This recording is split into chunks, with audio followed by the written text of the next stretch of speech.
نبی علیہ الصلوۃ والسلام فرمایي وای زما امت ته الله تبارک وتعالی په روزه کې 15 خبرې داسې ورکړي دي چې دا بل امت ته نه دي ورکړي. کمی نبی علیہ الصلوۃ والسلام فرمایي زما د امتیانو کې چې کم روزدار دي دا غي د خلی بدبوئی الله تبارک وتعالی د مشکو نه ډیره زیاته خوښه ده.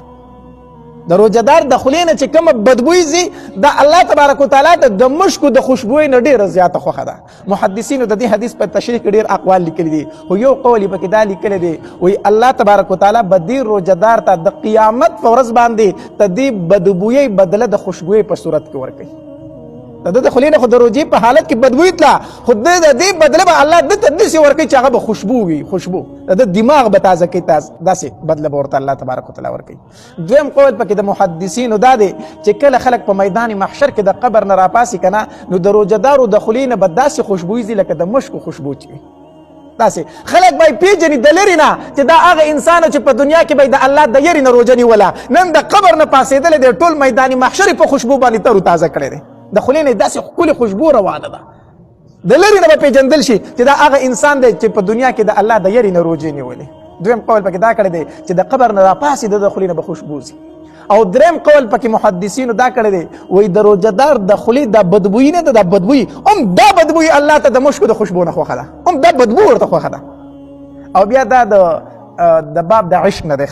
د باب د عشق نه دی. عاشق ته د خپل معشوق د خولو بدبوئی دا د ډیرو خوشبویانو نه خوښوي، ډیره د خوشبویانو نه ورته خوښوي. دکه شانتې دا روزدار چې دا د الله معشوق دی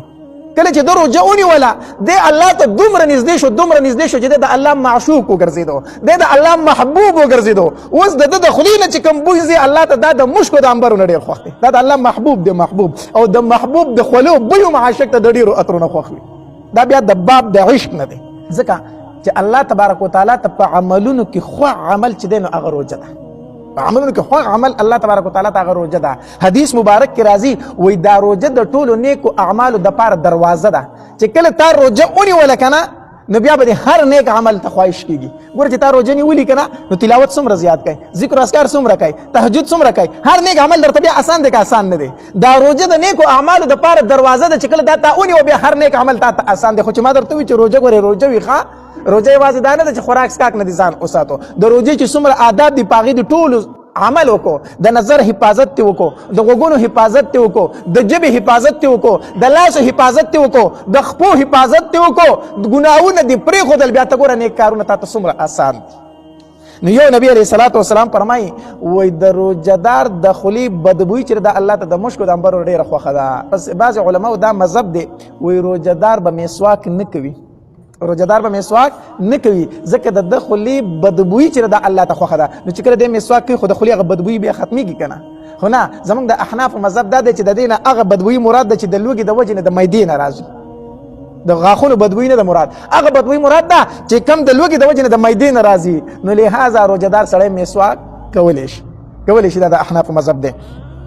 دویم نبی علیه الصلاة والسلام فرمایي وتستغفر لهم الحیطان حتی یفطروا. نبی علیہ السلام فرمایي وایي زما امت ته الله تبارک وتعالی دویم دا خبره ورکړې ده چې تر څو پورې د روژه نیولي که نه ته د دپاره میان په اوبو کې د مغفرت دعاګانې غواړي. د سهار نه واله تر ماښامه پورې ته روژهدارې نو په دریابونو کې چې څومره میان دي دا ستا دپاره د مغفرت دعاګانې غواړي. الله دې پلان کې ستا د یېرې نه روژه نیولې ده، الله ته ورته مغفرت نصیب کا، الله ته ورته مغفرت نصیب کا. د دې میانو ذکر ولې وشو؟ خو د میانو ذکر ځکه وشو چې دا میان د انسان نه ډېر لرې دي، مونږ په وچه یو هغه په لمده دي په اوبو کې دي. نو ته الله ته دومره نږدې شو چې ستا هغه نږدې مخلوق خو پرېږده ستا هغه لرې مخلوق هم ستا دپاره د مغفرت دعاګانې غواړي. کله چې یو انسان الله ته محبوب شي که نه نو حدیث مبارک کې راځي الله تبارک وتعالی جبرئیل علیه الصلاة والسلام ته وفرمایي ای جبریله دا پلان کې انسان نه دی د سره زه مینه کوم ته ورسره مینه وکړه دا ما ته خوښ دی. نو جبرئیل علیه السلام هم دغه انسان سره څه شروع کړي؟ مینه شروع کړي. بیا په اسمان کې आवाज وشي پلان کې انسان الله ته ډېر خوښ دی الله ورسره مینه کوي ای فرشتو تاسو سره مینه وکړئ. نو تمامې فرشتې دغه انسان سره مینه ساتي. بیا الله تبارک وتعالی په ځمکه کې د نیکانو خلکو په زړونو کې د دې انسان محبت واچوي، د نیکانو خلکو. دا نیک انسان بیا د نیکانو خوښي. اوس که یو نیک انسان د بدانو خلکو خوښ بدې شم داسې خبره نه ده. د نیکانو خلکو په زړونو کې الله د محبت واچوي نو د نیکانو خلکو بیا دا سړی صحیح خوښ وي خوښ حتی تر دې پورې چې دی الله ته دومره نږدې شو الله ته دومره محبوب وګرځېدو چې هغه نږدېکان خو پرېږده چې د ده نه کوم ډېر لرې دي چې په اوبو کې اوسېږي هغه هم د ده لپاره د مغفرت دعاګانې غواړي ورنه د ده لپاره په ځنګل کې ځناور هم د ده لپاره د مغفرت دعاګانې غواړي کوم انسان چې روژه نیولې ده الله تبارک وتعالی دې موږ په دغه کې وګرځوي دریم نبی علیه الصلاة والسلام فرمایي ویزین الله عز وجل کل یوم جنته د روژهدار دپاره الله تبارک وتعالی روزانه جنت ښایسته کوي روزانه ورله جنت ښایسته کوي یو حدیث مبارک کې راځي وایي د کال د اول نه واله تر رمضان المبارک تر میاشتې پورې الله تبارک وتعالی د دپاره جنت ښایسته کوي بیا حدیث مبارک کې راځي الله تبارک وتعالی فرمایي وایي زما بندګان به زر ده چې د دنیا د غمونه د ځان نه واړوي او دې جنت له به راځي او بیا نبی علیه الصلاة والسلام فرمایي وایي بل دا چې وتصفد فیه مردة الشیاطین نبی علیہ الصلوۃ والسلام فرمایي رمضان المبارک په میاشت کې دا غټ غټ شیطانان تړلې کیږي لوی شیطانان تړلې کیږي او د دې هغه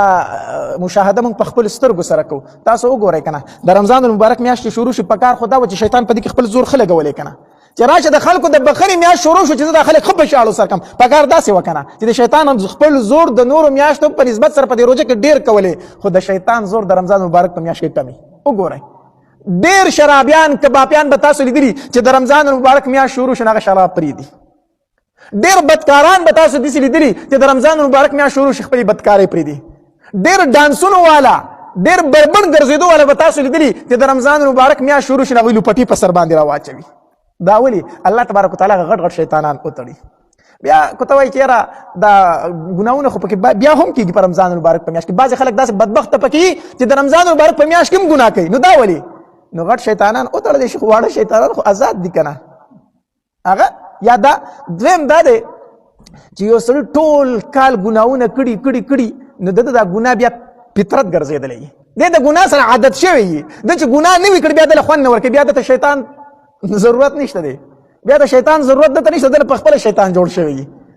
د ټول کال دومره ګناهونه کړي کو شیطان وتړلی شي هم دته بیا ضرورت نه وي دته په خپله شیطان جوړ شوی دی ځکه حدیث مبارک کې راځي نبی علیه السلام فرمایي کله چې یو انسان ګناه وکړي په دې زړه تور داغ ولګي چې کله دې توبه وباسي الله تبارک وتعالی دغه داغ وران کړي خو که دې توبه ونه باسي بل ګناه وکړي نو بل داغ په زړه ولګي بل وکړي بل داغ ولګي بل وکړي بل داغ ولګي دا زړه تک سپینې خو په ګناهونو سره تور تبخې شي بیا دې هغې حالت ته ورسي چې دته بدي نه ښکاري ګناه نه ښکاري الله تبارک وتعالی بیا د دغه زړه نه تعبیر کړی دی کلا ران علی قلوبهم کله وی ختم الله علی قلوبهم الله تبارک وتعالی د ده په زړه باندې اوس مهر ولګو مهر دا مهر په الله اسې نه دی لګولی دا مهر په د عمل د وجې نه لګېدلی دی د ګناه کو توبه یې نسته اوس شیطان تړلی شوی دی خو د ده د زړه نه تور طبقې جوړ شوی دی دته ګناه نه ښکاري نو بعضې بدبخته پکې داسې چې د رمضان مبارک په میاشت کې هم ګناه کوي دا ولې ځکه د ده زړه تور شوی دی د ده شیطان ته ضرورت نه دی پاتې شوی د ده نه په خپله شیطان جوړ شوی دی الله دې موږ د دې حالت نه وساتي او بیا نبی علیہ الصلوۃ والسلام فرمایي الله تبارک وتعالی د رمضان المبارک په اخره شپه کې تمام روزدارو ته مغفرت نصیب کوي صحابه کرام حیران شو چې دا خو ډیره غټه خبره ده کېدای شي نبی علیہ الصلوۃ والسلام دا د لیلۃ القدر شپه یادوي وی دا الله پاک پیغمبر لیلۃ القدر کې ورته الله مغفرت نصیب کوي نبی علیہ الصلوۃ والسلام فرمایي لا لیلۃ القدر فضایل او داغه برکات خو په خپل ځای باندې خو د رمضان المبارک چې کومه اخر شپه د الله تبارک وتعالی په دې شپه کې ټول روزدارو ته مغفرت نصیب کوي الله دې پکې زموږ نوم راولي چې د رمضان المبارک میاشت تیریږي او الله پکې موږ ته مغفرت نصیب کړي خو ما درته وړاندې ویرونو یو خبره مې درته وکړه مې تا ته به څنګه پته لګي چې د رمضان المبارک په میاشت کې الله ماته بخښنه وکړه که ونه کړه نو د هغې علامت دا دی چې د رمضان المبارک په ټوله میاشت کې تا روجې نیولې وي تا تراویح کړې وي تا د الله په دربار کې د خپلو ګناهونو جلا ډېره کړې وه الله ته د خپلو ګناهونو نه بخښنه ډېره غوښتې وه چې دا کارونه تا د رمضان المبارک په میاشت کې کړي پوه شه چې الله پکې ماته څه نصیب کړی دی مغفرت نصیب کړی دی او چې روجې دې نه دي نیولي تراویح دې نه دي کړي یو ټایم ته جومات ته نه راغلی چې الله ته د خپلو ګناهونو جلا کړي ده پوه شه چې بیا زه په هغې بدبختو انسانانو کې الله دې په هغې کې موږ نه راولي الله تبارک وتعالی دې موږ ته مغفرت نصیب کړي ورونو د رمضان المبارک میاشت موږ بختور یو چې الله موږ دې میاشت ته راورسولو دا موږ بختور یو دې میاشت کې حاضرېدل یقینا دا د انسان خوش قسمتي ده ولې ستا یو نفل الله په فرضو بدلی یو فرض دی الله په اویا بدلی الله تبارک وتعالی فرمایي چې تا روزه نیولې ده تا په اسمان کې فرشتې د مغفرت دعاګانې غواړي په سمندر کې در لمیان د مغفرت دعاګانې غواړي، په ځنګل کې در لزناور د مغفرت دعاګانې غواړي. څومره بختور انسان یې. آیا دې میاشت کې حاضرېدل دا د انسان د بختورتیا علامت دی که نه دی؟ یقینا موږ بختوري چې الله په موږ باندې رمضان مبارک میاشت رااله، دا په موږ باندې الله یو نعمت راوستو، خورونو د دې نعمت ناشکري ونه کوي، نعمت ناشکري ونه کوي. چې څومره درنه کېږي دومره د قرآن تلاوت وکړئ، چې څومره درنه کېږي د لا اله الا الله ذکر کوئ، استغفار وایئ، د الله نه جنت غواړئ، د جهنم نه پناهي غواړئ، راځئ الله ته د خپلو ګناهونو جړا کوئ، بخښنه غواړئ. الله تا فرمایلي چې په رمضان مبارک کې زه هر انسان ته بخښنه کوم، الله ما ګناهګار پکې شامل کا، الله ما ګناهګار هم په دغه بخښونکو خلکو کې شامل کا. نو دا میاشت درنه ګورئ په غفلت تېره نه شي ښه.